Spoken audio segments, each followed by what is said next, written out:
Hello my lovely kids. النهاردة خلصنا sound of letters ولعبنا اللعبة دي اللي هي vowel or consonant. اوكي كتبنا كل letters وقلنا A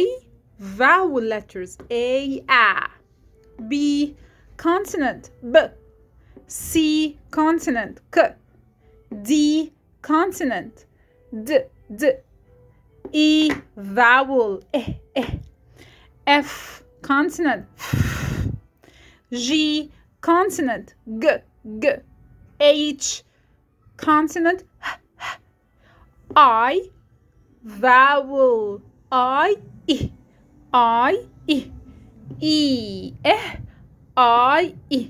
J K consonant K L consonant L M consonant N consonant O vowel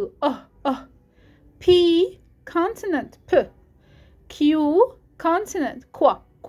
وقلنا دايما after Q U مفيش ولا كلمة في الانجليش ال Q ينفع تمشي لوحدها دايما after Q U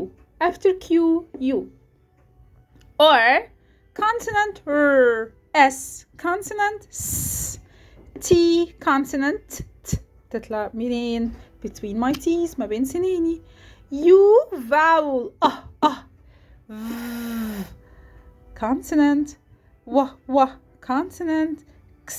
consonant كأني بقول K و S X Y same vowel الواي دي اوقات بتقلد الفاولز وبتكون نوتي فهنحط تحتها 3 lines عشان هي بتغير صوتها 3 مرات وده هنعرفه في الليفل اللي جاي Z makes noisy باي باي